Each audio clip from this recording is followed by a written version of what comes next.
we can experience life from a broader perspective and experience flow, change, transformation inside of ourselves, and to be able to experience and experiment with all kinds of worldviews without necessarily being caught up in the fear of doing right or wrong according to somebody else's belief systems. So I want you to just first of all imagine what it would be like to give yourself permission to have free belief.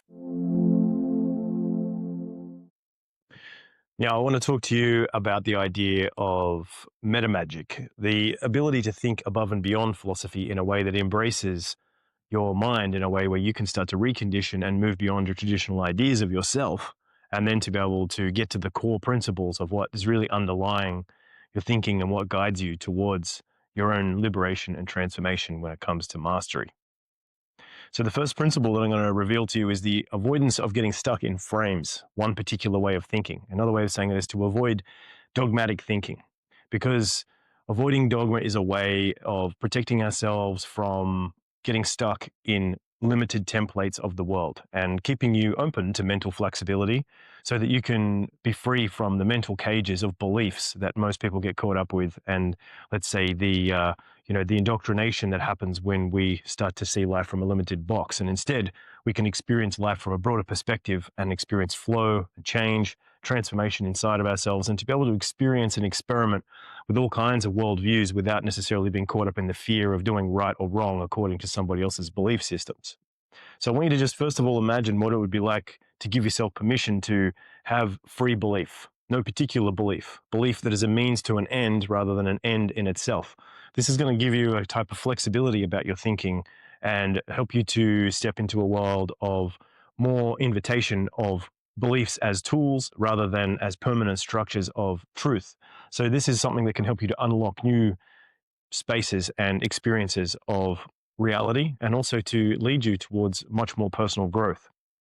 Now, the second principle I want to introduce you to is the principle of personal experience, or let's say actual experience, as being the second most important thing. Because when we are really looking at what we're basing our life on, experience is the most primary and important thing that we actually have. So when you trust your own experience, when you prize your own experience, when you put your value onto direct experience rather than the acceptance or the assumptions of other people telling you how it is, then it also helps you to discover what works best for you and give you your own worldview and your own abilities.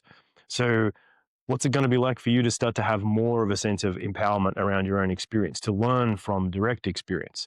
If you can think like that and start to value your own experience and advice, then you're going to start to experience much more of a truth in your own guided experience. So the third principle I want to talk to you about today is excellence, and having a sense of impeccability with technical excellence. So having a high standard of being good and not necessarily being caught up in laziness, sloppiness, being too, let's say, all over the place, and instead focusing on mastery of yourself, mastery of your skills, mastery of your language, your communication, mastery of your understandings, and mastery of being able to apply yourself diligently, honestly, and to evolve different areas of your life.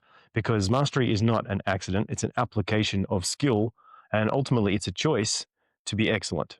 So consider, what is excellence to you? How would your life be if you started to prize and put value on excellence, so that you always had a sense of refining and improving yourself, getting closer to what it means to be a master of your potential? Next principle, principle number 4, is going to be reconditioning or deconditioning, because we are not stuck in any one particular condition. We can actually evolve and transform through our conditions by being able to be flexible. This means breaking free from the past. It means not being stuck in any particular identity, or not being held by any rules or laws of society in a way that is necessarily inherent to the way that it actually is. Obviously, we need morality. We need to have a sense of ethics, but this is something that you can start to develop through your own direct experience and understanding and common sense. So I want you to just imagine what it's like for you to be free in defining who you are and what you want to be, and becoming your own self from a place of really stepping into your own ability to create yourself as you keep moving forward, not limited by conditioning. As a matter of fact, being transformed in your process of mastery and reconditioning over time. And the fifth principle I want to talk to you about is the idea of diverse approaches. This means we can have multidisciplinary approach, multifaceted approaches. And it's very refreshing when we have an open mind and we're not stuck in any one particular approach, not one rigid belief. As a matter of fact, we can chop, change, borrow, modify, and work with all kinds of different systems as needed so that we can take the best of various philosophies and teachings and techniques. You can even borrow from fictional stories. You can do all kinds of amazing things to create and be a better version of yourself or a more creative version of yourself by using both your imagination, your creativity, and your actual application of your experience of life. So diverse experiences is something that I encourage you to experiment with and to learn to evolve with, and also to learn how to deepen your idea of what it means to become a multidisciplinary type of person as well. So next one, this is principle number 6, is a principle of altered states of consciousness, which ultimately means that you're not in any one state of consciousness for a long period of time. As a matter of fact, you have multiple states of consciousness that are available to you.